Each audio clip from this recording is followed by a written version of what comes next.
Assalamualaikum warahmatullahi wabarakatuh. Selamat pagi, ibu-ibu kota hujan. Ketemu lagi sama Bu Min di ngobrol bareng IIKH IG Live pagi hari ini. Gimana kabarnya? Hai hai. Bagaimana kabarnya hari ini? Mudah-mudahan baik-baik ya, sehat semua. Suaranya Bu Min terdengar-dengar jelas nggak? Kalau terdengar dengan jelas kasih tanda thumbs up gitu dong. Nah, pagi hari ini seperti yang sudah Bumin sharing di Instagram, di feed IG feed, nanti kita akan ngobrol-ngobrol tentang mengenal kanker payudara bersama Ibu Andi Sutarto. Ibu Andi Sutarto ini adalah Ketua Dewan Pembina dari Yayasan Kanker Payudara Indonesia. Kita tanya-tanya ya. Nanti kita disupport oleh satu juga nih. Jadi live-nya pakai satu. Kebetulan Ibu Andi Sutarto adalah mama dari sahabatnya Bumin gitu. Sebentar ya. Ini udah join nih.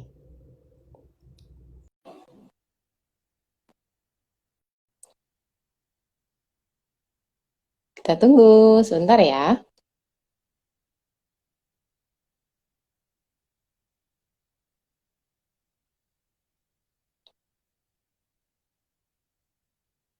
Ibu-ibu yang mau nanya boleh ya nanti.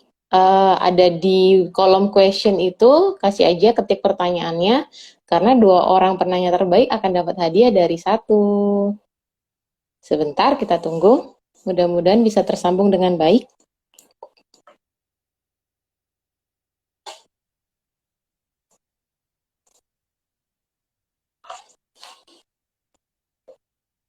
Kenapa Bumin pakai pink? Karena ya ini bulan peringatan kanker payudara itu biasanya diperingatinya tuh dengan warna pink gitu. Jadi Buminnya pakai warna pink. Sebentar ya, kita tunggu dulu. Oh, masih unable to join. Gak apa-apa, ditunggu dulu deh. Nanti kita coba request to join lagi ya, Tante. Tadi sudah di-approve tapi belum bisa.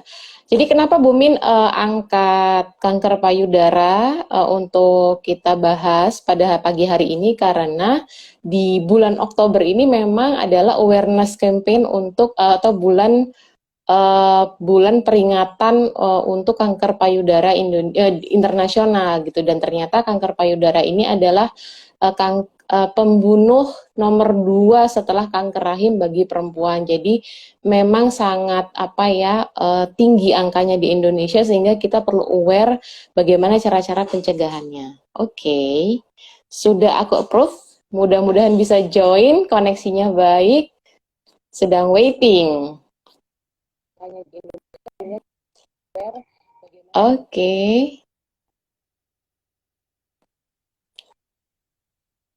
Pagi, Assalamualaikum. Pagi. Hai Rat. Assalamualaikum. Ini kayaknya koneksinya Sepertinya poor koneksi ya deh. Rat. Dari tadi bolak-balik putus. Iya, koneksinya sepertinya ya. Agak delay. Sering. Koneksinya Ya, jelek. oke. Sudah oke. Ini sudah oke? Sudah oke, tapi agak delay mungkin suaraku. Oh iya, ada tadi saya bolak-balik putus. Maaf ya. Udah oke, udah oke. Tidak Oke, oke, apa-apa. baik. Baik, bukan saya yang akan live hari ini. Tapi mirip ya. Nggak apa-apa Agak-agak sih mirip, Red, agak-agak jadi mirip. nggak apa-apa karena memang kan ini mama kamu, kita kan kolaborasi sama satu kan untuk awareness kanker payudara, dan banyak cerita yang perlu kita sharing nih ke ibu-ibu kota hujan tentang kisahnya Tante Andi kan Betul, gitu. betul sekali. Nanti tadi yang Iya, udah disampaikan oleh Mbak Intan juga, buat yang mau aktif menanya nanti ada hadiah dari satu loh, ada dua untuk dua ibu ya. penanya terbaik, dua penanya. Heeh. Oke, baik. Ini sekarang Mantap. aku panggilkan Ada ibuku mama. yang sedang menggendong bayiku. Oh, Ratri baru punya anak yang kedua, Iya, cewek, tante. sebentar, Masya sebentar. Allah. Nih mas, Pas lo tantenya pakai pink juga. nah, caranya aku tinggal pakai tinggal ngomong. Assalamualaikum tante. Waalaikumsalam. Apa Masya Allah, kabar? Tante. Alhamdulillah. Gimana kabarnya, Tante? Baik, Alhamdulillah, Mbak. Ini Mbak siapa? Baik. Saya dengan Intan, Tante. Intan, oke. Iya, oke. Tante mungkin nanti suaranya agak lebih keras Oh ya. situ, ya. Suara saya Iya. memang agak keras Oke. ya, barangkali nggak bisa keras ya. Iya, lembut Tante ya. Nggak juga, coba. Tante, pertama aku mau ucapin dulu nih selamat ulang Aduh, terima tahun. kasih. Tahu kok aku ulang tahun hari ini. Makasih ya. Iya, Makasih spesial day, banyak panjang ya. umur, sehat selalu Amin, Tante. amin, amin, amin. Iya. Terima Gimana? kasih juga untuk waktunya di Ya, sela-sela mau celebrate sama keluarga. ya. Diminta buat sharing dulu nih sama Oke. ibu-ibu kota hujan. Ya, nggak apa-apa. Boleh.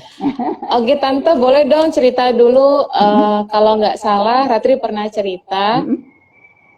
Tante sempat 2 atau 3 kali ya Dua kali. terkena Mm-mm. kanker dan Tante survive. Alhamdulillah sehat sampai hari ini. Ya, betul. Boleh dulu cerita Tante, Oh, saya gimana cerita, tuh oke. perjalanannya? Perjalanannya Boleh. boleh singkat aja ya. Iya. Oke. Singkat Tante.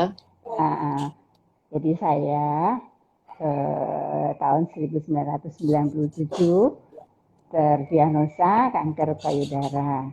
Memang agak terkejut juga karena waktu itu dokter sempat bilang bahwa itu hanya kista.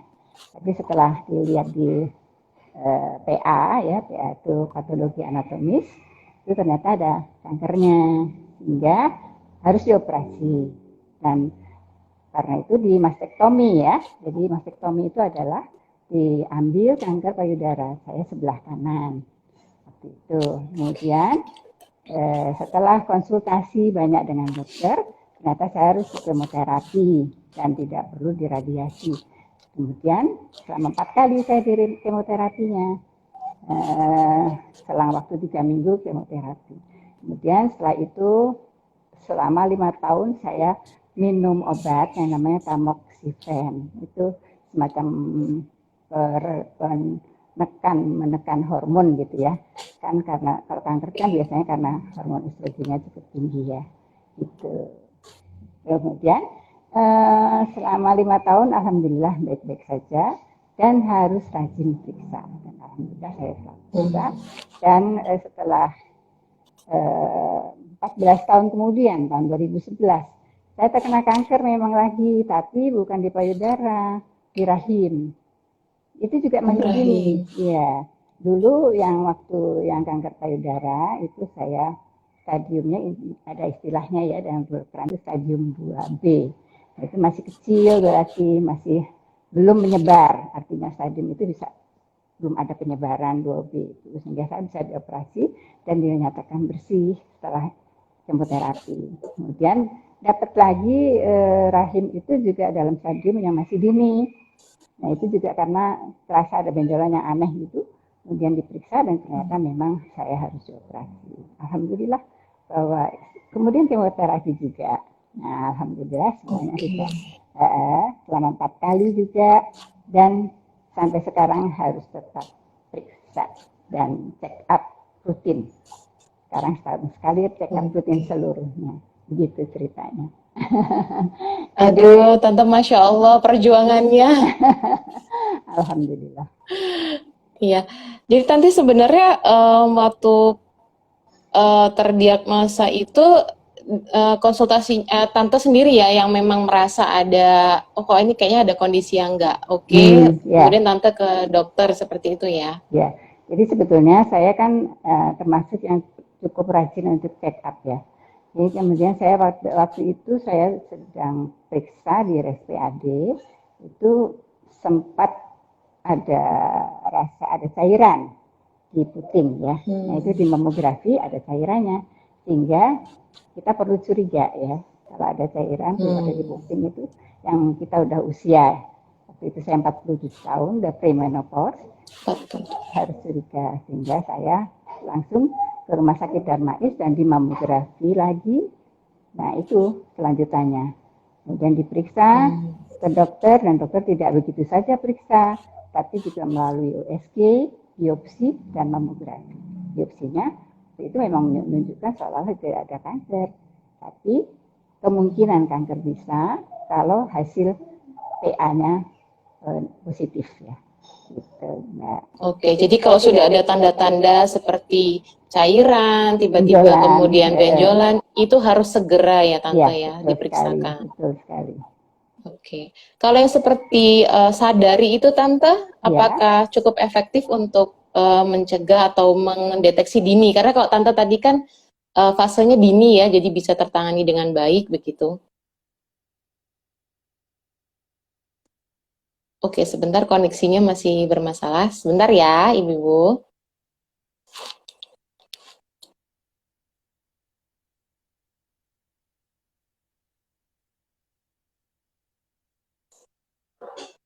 halo, maaf. Halo Tante, iya, maaf. Kayaknya koneksi ya. Ya gimana? Kalau untuk sadari tadi Tante, seberapa efektifnya itu untuk mendeteksi dini atau mencegah kanker payudara?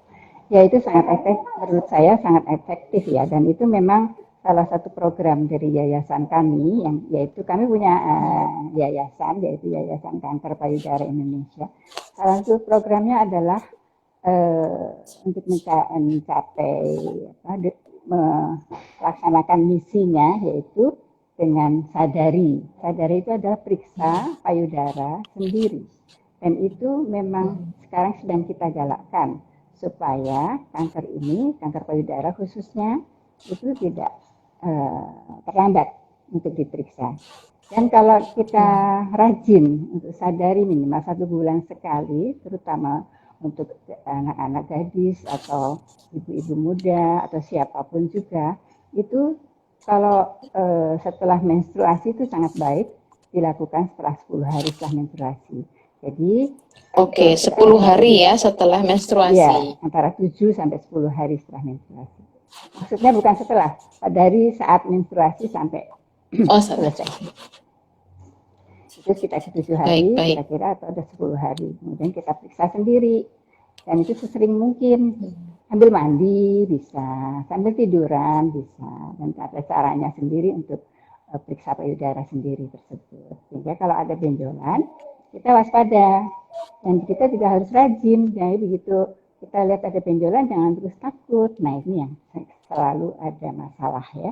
Kalau banyak orang yang ketakutan ada benjolan, terus pura-pura nggak tahu, atau didiemin aja, atau nggak berani cerita sama siapa-siapa, sehingga makin lama makin membesar. Kalau dia menetap, benjolan itu tidak membesar, kemungkinan bukan tumor ganas. Tapi kalau seandainya itu membesar, tambah hari, tambah bulan, itu kita harus waspada sekali, Mbak. Gitu, Mbak. Nah, itu ibu-ibu kalau ada dirasa benjolan harus langsung diperiksakan. Jangan mungkin takut gitu ya, jadi ditunda-tunda malah lebih parah ya Tante ya. Iya, nah kenapa kok disarankan untuk deteksi dini? Itu karena semakin kecil benjolannya, semakin diketahui secara dini kankernya ini, semakin mudah untuk diobati. Ya, jadi semakin kualitas hidup kita tambah tinggi ya. Jadi artinya kita lebih cepat terobati, tertolong, dan insya Allah bisa dibuang itu penyakit dan tidak ada penyebaran. Kalau udah ada penyebaran, itu susah sekali pengobatan dan Lebih mahal. susah. Mahal gitu. Betul. Dan kita belum Iya. tentu kuat ya untuk menghadapinya. Untuk itu Iya. bisa berkembang kemana-mana, atau bisa pengobatannya luar biasa berkali-kali seperti yang banyak terjadi saat ini dengan stadium lanjut gitu. Iya. Baik Tante, tadi Tante cerita tentang Yayasan Kanker Payudara Indonesia. Boleh dijelasin lebih banyak lagi nggak Tante? Mungkin biar ibu-ibu teredukasi dengan lebih baik gitu. Oh begitu. Baik, kami punya Yayasan Nirlaba, yaitu Yayasan Kanker Payudara Indonesia, yang pendirinya salah satu juga saya. Seperti diketahui ada beberapa orang yang mendirikan YKPI ini. Sebelumnya namanya Yayasan Kanker Payudara Jakarta, karena memang tahun 2003 itu saya, Ibu Linda Agung Gemelar, tahu kan Ibu Linda Agung Gemelar siapa? Kemudian Ibu Tati Hendro Priyono, kemudian Ibu Rima Melati, kemudian juga Dr. Sukito, sekarang udah almarhum beliau. Nah itu kami bersama-sama untuk membentuk satu organisasi nirlaba yang bergerak untuk mensosialisasikan masalah kanker payudara ini, karena kanker payudara ini juga sangat tinggi ya, ternyata terdapat di Indonesia hampir 30% lebih ya dari kanker-kanker yang lain gitu. Sehingga ternyata itu kita butuh sekali untuk mensosialisasikan supaya tidak terjadi stadium yang lebih tinggi. Nah, ini salah satu visi dari Yayasan Kanker Payudara Indonesia ini. Dan visi kita adalah Indonesia bebas kanker payudara stadium lanjut di tahun 2030. 10 tahun lagi ya berarti ya. Alhamdulillah. Amin. Ya. Kemudian kita juga berusaha punya misi ya. Jadi misi kita adalah untuk yaitu tadi deteksi dini melalui sadari, kemudian sadani itu periksa payudara klinis kalau sudah ketahuan ada tumornya. Kemudian juga kita penyuluhan kepada seluruh masyarakat, terutama ibu-ibu ya di seluruh Indonesia, supaya sadar mengenai penyakit kanker payudara ini, supaya bisa terdeteksi secara dini. Dan harapan kita lain juga tentunya di rumah sakit ya, ada edukasi, kemudian kita juga punya mobil mamografi. Mobil mamografi kita khusus mobil, jadi hanya satu-satunya mungkin di Indonesia saat ini ya. Dan itu memang Luar biasa. Iya, jadi bisa jalan, tapi hanya di Jakarta ya, karena masalah kondisi mobil, sehingga memang di seluruh Jakarta kita sudah keliling ke beberapa tempat dan sudah ke beberapa puluh ribu ibu-ibu yang ikut mobil mamografi ya, di mamografi ini ya. Kemudian ditemukan memang ada beberapa yang keganasan di sana. Selain itu kita juga punya rumah singgah ya. Rumah singgah berarti yang di dekat dengan rumah sakit kanker Darmais di Selipi. Di situ bisa ibu-ibu yang tinggal di luar kota bisa selama kemoterapi bisa tinggal di sana dengan bersama-sama dengan keluarga dan beberapa teman-teman penyintas yang lainnya atau survivor yang lain. Dan kemudian kita juga punya program pelatihan. Program pelatihan itu pendampingan untuk pasien kanker payudara di rumah sakit.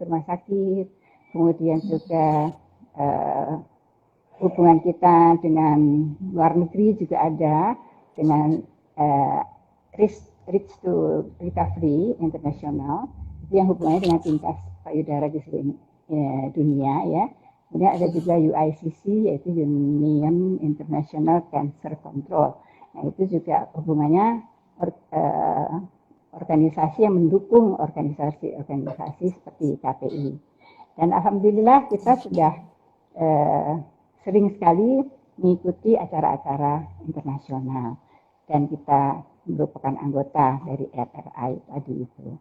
Kemudian juga program lain itu ada pelatihan untuk sadari, ada pelatihan juga untuk training of trainee, yaitu kita melatih mereka ibu-ibu supaya bisa bagaimana caranya melakukan sadari tadi itu.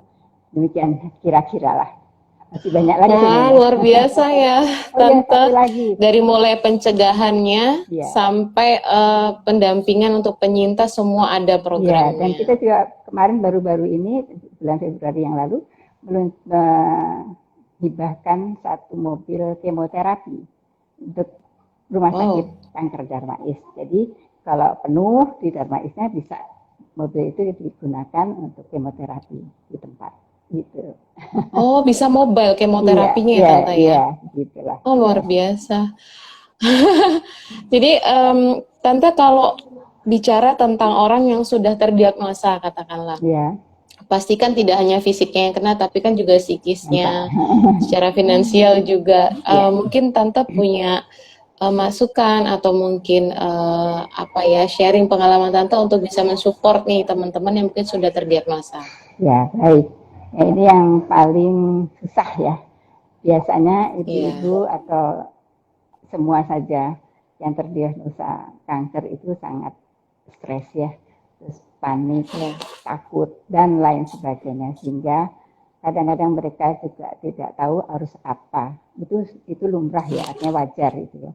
Tapi hendaknya kita juga harus berusaha untuk berpikir secara jernih ya, karena ini penyakit yang tidak apa ya namanya yang cukup cukup ganas gitu ya. Jadi sehingga perlu waktu, kita berpacu dengan waktu. Kalau kita makin terlambat, tentunya kanker itu juga akan makin menyebar, membesar dan lain sebagainya. Pengobatan tambah sulit dan kemudian tambah susah dan belum tentu bisa benar gitu ya pengobatannya. Jadi janganlah kita panik, usahakan selalu bertanya kepada dokter. Harus itu. Jadi nomor satu adalah medis. Jangan lari kemana-mana ya. Biasanya ibu-ibu Medis. medis itu nomor satu ya. Nomor satu itu medis. Iya. Percayalah sama dokter. Sehingga apapun yang nanti dokter lakukan, berikan nasihat, berikan penanganan, tindakan dan sebagainya, kita harus terima.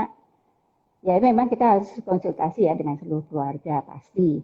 Apakah ini baik dan mungkin tidak hanya satu dokter tapi mungkin ada second opinion dan sebagainya. Boleh itu. Tetapi jangan berhenti untuk bertanya. Jangan berhenti untuk stop terus nggak mau periksa lagi. Jangan dibiarkan saja. Dan ini banyak sekali terjadi. Itu yang saya sayangkan. Berkali-kali saya sampaikan, ayo lihatlah kami-kami ini yang para penyintas survivor ini yang ternyata kita masih bisa diberikan kehidupan oleh Allah.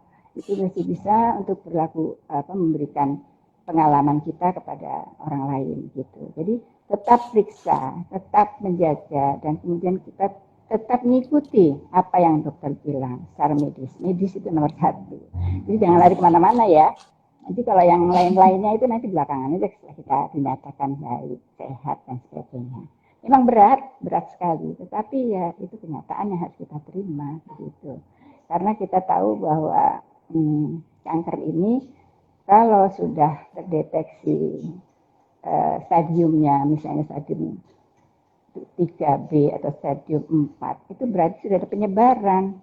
Dan penyebaran itu ke seluruh badan, bisa kalau payudara biasanya ke paru-paru, ke otak, ke leher, ke kelenjar getah bening. Ya kelenjar getah bening kita kan banyak sekali.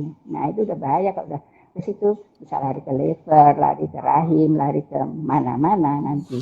Ke tulang juga yang paling berat dan sakit ya. Sakit yang berat itu ada teman-teman kami yang sudah menyampaikan sharingnya, yaitu luar biasa perasaannya mereka sakitnya. Dan pengobatan tidak hanya satu kali, bisa berkali-kali kalau udah metas, untuk kepalanya sendiri radiasi, untuk badannya, paru-parunya sendiri, untuk tulangnya sendiri, aduh berat sekali. Dan luar biasa ininya harganya mahalnya ya. Gitu ya. Iya, Tante. Kalau bicara tentang pola hidup, Tante, mungkin Tante ada yang diterapkan sekarang, mungkin makan lebih sehat atau aktivitas yang lebih, gaya hidup yang lebih baik gitu, Tante. Baik, memang perlu sekali ya pola hidup sehat, walaupun tidak terkena kanker ya, untuk semua saja ini. Jadi pola hidup sehat itu dan makan sehat itu sangat penting. Kita harus bebas polusi, kita harus bersih semuanya dalam makanan kita, dan kita harus pilih-pilih juga ya makanannya, apalagi yang sudah terkena seperti kami ya. Tentu banyak juga beberapa hal, terutama seperti misalnya contoh daging berlemak misalnya itu jangan dimakan, yang fast food yang kemudian yang kaleng-kaleng dan sebagainya, jangan merokok, jangan kena alkohol dan sebagainya, itu kita harus jaga. Jangan yang dibakar-bakar, yang itu kita juga harus hindari. Tapi untuk pencegahan khusus itu sebenarnya ada cara ya, seperti misalnya ini coba tulis ada istilah cerdik. Cerdik kita harus betul-betul mematuhi ini ya. C berarti cek kesehatan diri sendiri secara rutin. Kemudian E itu enyahkan asap rokok dan alkohol. E ya. Kemudian R itu rutin dan rajin kita beraktivitas seperti olahraga, aktivitas yang positif ya. Lalu D itu diet yang seimbang untuk pola konsumsi kita. Kemudian yang I itu istirahat itu harus cukup istirahat ya. Kemudian K yaitu kelola stres Nah, ini yang penting juga ya. Jadi dengan kita berpatokan pada cerdik ini, insya Allah kita akan terus berhati-hati di dalam hidup kita supaya kita selalu hidup sehat, tidak hanya pada kita, tentang keluarga kita, anak-anak kita, saudara-saudara kita semuanya saja harus bisa mengikuti pola hidup sehat ini. Itu Mbak. Oke. Wah, itu tadi pencegahan ya, cerdik gitu ya Tante ya. Ya, Nanti akan aku baca lagi di terakhir. Mungkin kita akan cek pertanyaan dari follower dulu sebentar ya Tante. boleh.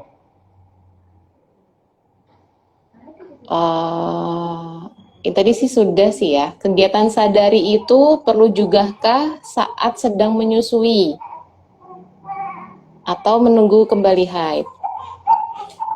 Hmm, saya kira untuk yang udah sedang haid ya, itu lebih baik ya.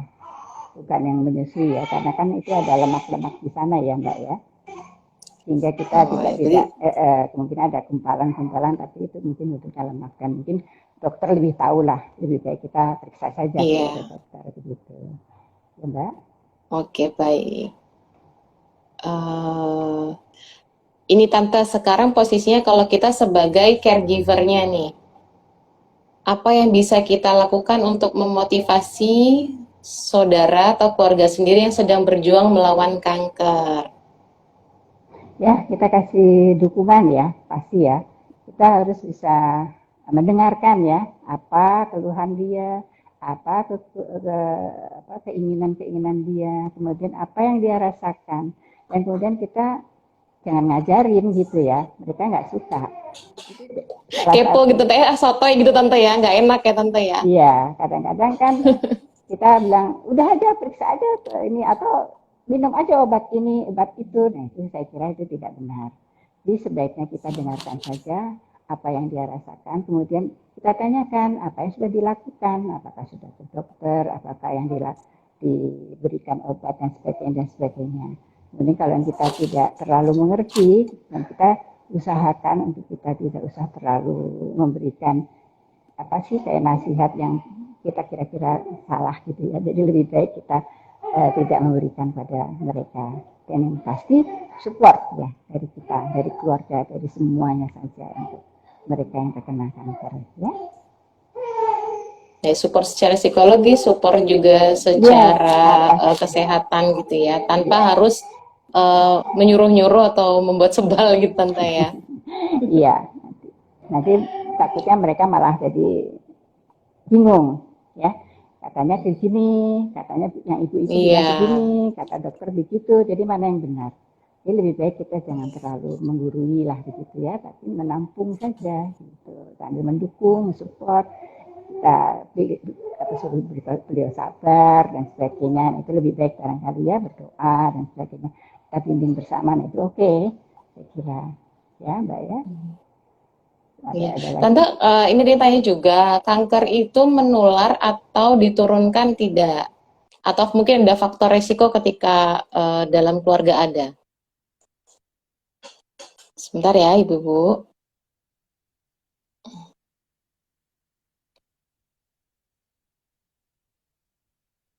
Kita tunggu sebentar.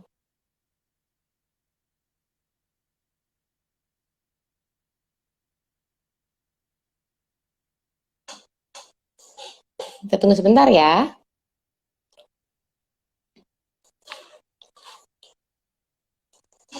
Oke, agak live satu ya. Tadi, oke, Bu Min coba untuk summarize dulu tadi yang udah kita diskusiin sama Tante Andi. Yang pertama adalah sadari itu penting sekali. Setidaknya 1 bulan sekali kita harus melakukannya secara mandiri ya. Jadi ngecek sendiri gitu di payudaranya apakah ada benjolan atau tidak. Nanti mungkin seperti apa bentuk sadarinya bisa di follow di Instagramnya di YKPI nanti ya. Kemudian ada tips juga nih dari Tante Andi tentang cara pencegahan namanya cerdik seperti itu. Oke, ini udah join lagi. Ya, sebentar ya. Halo Tante. Oke, Sudah tidak apa-apa. sudah. Tadi ada yang bertanya Terima Tante, Mm-mm. Apakah itu diturunkan Ya, kanker iya. itu atau mungkin ada faktor apa namanya keturunan? Ya, faktor keturunan kemungkinan besar iya. Jadi itu yang tadi saya bilang ya, mungkin bisa periksa genetik kita, apakah kita bisa anak kita mendapatkan apa sih faktor itu atau tidak gitu. Jadi yang Hmm, diperiksa adalah ratri misalnya begitu supaya dia ya. tahu bahwa positif atau negatif. Nah, kemudian kita juga harus kalau sudah persis tahu bahwa memang ini faktor keturunan, pasti ratri harus berusaha untuk mengikuti pola hidup sehat tadi yang seperti yang saya bilang ya. Jadi hati-hati, Hmm. kemudian jangan stres dan lain sebagainya gitu ya. Jadi pola makan juga harus dijaga. Kemudian tapi katanya juga tidak selalu faktor keturunan, bisa faktor luar ya, jadi faktor lingkungan atau faktor Pola lainnya. hidup dan Pola lingkungan ya Tante ya. gaya hidup ya. Jadi gaya hidup yang kurang baik itu misalnya begadang kayak atau makan seenaknya atau obesitas ya, itu juga pengaruh loh. Hmm. Yang obesitas, kemudian yang orang yang terlalu over aktivitasnya dan sebagainya, yang kurang istirahat, kemudian cara-cara hidup yang kurang baik, itu bisa menyebabkan juga tiba-tiba timbul ya ada benjolan, ada kemungkinan keganasan. Jadi sekali lagi ya, kalau ada benjolan tidak selalu itu merupakan keganasan, jangan salah. Jadi itu yang harus kita sampaikan kepada dokter, kok saya ada benjolan. Dokter mungkin akan periksa, yaitu mungkin melalui USG dan sebagainya akan kelihatan itu ganas atau tidak. Jadi jangan takut lah. Artinya kita harus care ya terhadap badan kita supaya kita juga tidak apa terlalu bingung gitu ya. Kenapa kok aku ada benjolan dan sebagainya. Dan kemudian Jadi ya lebih tadi cepat lebih baik Tante ya. ya lebih cepat lebih baik. Jadi harus betul-betul waspada ya kita, apalagi perempuan-perempuan ini sekarang hidup kita makin enak ya, banyak makanan enak ya. Iya. Hati-hati juga, banyak sayur, banyak buah, dan harus gizi seimbang ya dalam makanan kita. Protein seimbang, gizi seimbang, dan kemudian buah, sayur, dan kehidupan kita juga harus seimbang. Dan jangan lupa selalu happy, kita nggak boleh terlalu stres ya. Kita punya benjolan terus kita stres dan sebagainya, itu tambah nggak, imunitas kita juga tambah turun, apalagi di situasi yang seperti Hmm. sekarang ini kan, pandemi ini, Iya Tante. tambah stres, tambah banyak buat kita bingung dan sebagainya gitu. Oke Tante, terakhir ya pertanyaan dari Mm-mm. saya. Mungkin ini buat teman-teman mungkin yang sedang menjalani proses kemo atau apa, apakah itu Mm-mm. memang berat Tante? Mm-mm. Mungkin itu yang menjadi takut bagi teman-teman misalnya mau memeriksakan gitu, takut Hmm. didiagnosa, takut dengan prosesnya gitu. Gak usah takut, ini lihat saya, alhamdulillah, ikut kok kita. Jadi hadapi saja gitu loh. Jadi seperti saya, Iya. memang ada kekhawatiran ya, ada rasa bagaimana ya, namanya panik, bingung dan sebagainya, takut, berdoa terus ya selama kita mau ketemu dokter dan sebagainya. Nggak apa-apa, itu memang wajar ya. Tetapi jalani. Dan ternyata kita juga jangan lupa ya bahwa saya sendiri juga banyak teman ya, artinya kalau kita sudah sampai ke rumah sakit sama teman-teman kita kan kanker tuh banyak sekali, saling sharing dan sebagainya. Hmm. Jadi kalau sering sharing kita jadi bisa saling bercerita tentang kondisi kita dan kita juga tahu kondisi mereka. Jadi untuk teman-teman yang sedang mengalami kemo atau mau diberi kemoterapi, jangan khawatir, memang berat.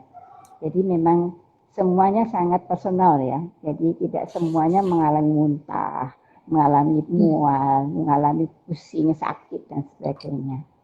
Tidak semua. Ada yang santai-santai aja gitu ya. Walaupun kita diberikan kemoterapi seperti saya mengalami. Waktu kemoterapi pertama kali saya dapatkan di Darmais untuk payudara, itu saya memang agak berat, artinya mual juga. Tapi kita harus berusaha ya, jangan sampai kosong perut sih, tapi berkali-kali gitu ya, sedikit tapi sering gitu ya. Kita harus sadar kalau perutku kosong aku nanti tambah nggak sembuh. Jadi ada pikiran sendirilah, dukungan dari diri sendiri. Keinginan untuk fight sehat ya Tante ya. Iya, jadi kita harus fight, harus usaha. Nah, kemudian kalau misalnya yang kemo yang kedua kali itu, saya tidak merasakan mual, tidak merasakan apa-apa, karena kita sudah banyak berpikir yang bagus gitu ya. Artinya, saya dulu begini, terus sekarang saya tidak akan merasa. Sampai orang juga melihat kok setelah kemoterapi baik-baik saja gitu ya. Ternyata itu pikiran ya. Jadi kita berpikir positif, kita anggap bahwa itu sebagai pengobatan biasa saja, bukan sesuatu yang menakutkan, bukan sesuatu yang berat, insya Allah kita akan bisa kuat. Gitu. Jadi, Masya Allah Tante. Pikiran ini juga penting, positif terus dan semangat. Iya, iya betul. Tante, saya berterima kasih banyak untuk informasinya yang edukatif, juga untuk apa ya, semangatnya gitu. Saya lihat Tante tuh seneng banget gitu, sehat, seger. Hari ini ulang tahun lagi. Makasih. Boleh tahu Tante yang keberapa sekarang? 17 tahun. Berapa Tante? 17. Dibalik. Luar biasa, Masya Allah. Kita doa semua nih buat Tante Andi untuk sehat-sehat, panjang umur, bahagia selalu ya Tante ya. Amin. Terima kasih ya Mbak. Terima kasih untuk waktunya. Nanti kita ketemu lagi kapan-kapan. Assalamualaikum. Waalaikumsalam warahmatullahi wabarakatuh.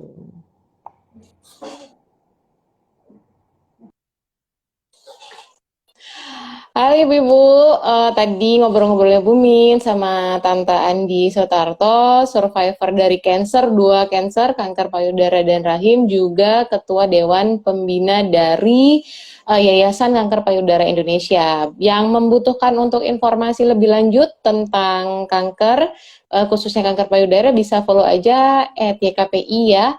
Di situ banyak banget informasi tentang pencegahan, tentang bagaimana kita memeriksakan, bagaimana kita melakukan sadari, dan kira-kira ketika sudah terdiagnosa harus apa yang dilakukan. Nah, tadi sih Bumin mencatatnya ada, untuk pencegahan tuh ada akronim nih, namanya CERDIK gitu. Kalau tadi Tante Andi menjelaskan, yaitu cek kesehatan secara rutin. Yang E-nya adalah enyahkan rokok dan alkohol, kemudian rutin rajin olahraga. Nah, ini jangan lupa ibu-ibu olahraga, jangan mager. Setiap seminggu 3 kali, 10 menit saja rutinkan untuk berolahraga. Ini juga baik untuk mencegah kanker ya. Kemudian D-nya adalah diet seimbang, artinya makan makanan yang seimbang, sayur, buah, seperti itu. Dan juga istirahat. Nah, iya sih Bu Win paham, memang istirahatnya agak challenge ya buat ibu-ibu, apalagi yang masih punya anak kecil, kadang kita tidurnya masih malam, tapi upayakan dan usahakan terus untuk istirahat yang cukup. Dan K yang terakhir adalah kelola stres gitu ya. Memang beban ada ya, tapi kita bawa senyum aja, pasrahkan sama Allah, seperti itu. Jadi nggak terlalu kita stres gitu ya ibu-ibu. Nanti bisa ditonton lagi di IGTV-nya Ibu-Ibu Kota Hujan. Dan tadi akan ada, dan tadi ada 2 orang penanya yang akan kita pilih sebagai pemenang hadiahnya. Nanti Bumi ngobrol dulu sama Ratri dari 1 untuk menentukan 2 orang pemenang. Jadi ditunggu aja yang sudah tanya, nanti kita akan DM gitu. Terima kasih ya sudah menonton IG Live Bumin pagi hari ini tentang mengenal kanker payudara. Nanti ketemu lagi di IGTV selanjutnya, IG Live selanjutnya. Assalamualaikum warahmatullahi wabarakatuh. Dadah.